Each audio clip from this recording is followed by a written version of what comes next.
matag bukaw na si Dudong, aron sa banyo na siya paliguon. Ang taman natin narastang iyang bawon, aron diretso na sa school ikahumanong kaon. Unya si Dudong anok ng langay-langay, nagkidat-kidat na maraig ni nanay. Kay gusto siya iyang bawon muna no kamay, para ichipin sa ilang tagay.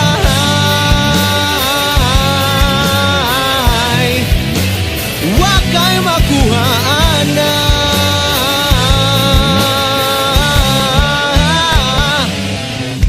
hapon, giyapon, bisag kung sa tuon.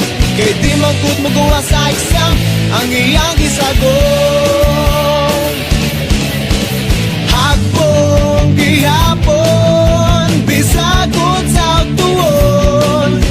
Kay di magkumugawa sa exam ang iyang gisagon.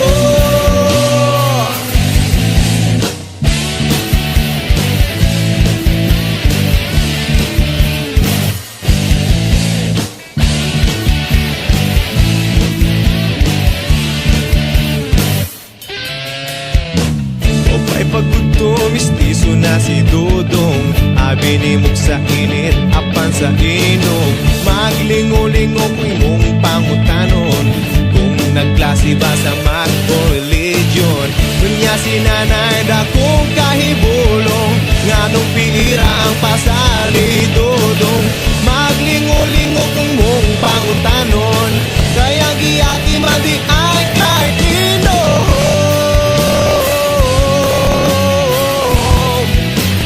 wakay makuhaan na.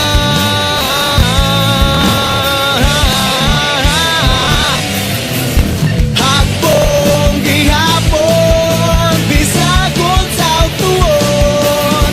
Kay di man gud magawa sa exam ang iyang gisagon.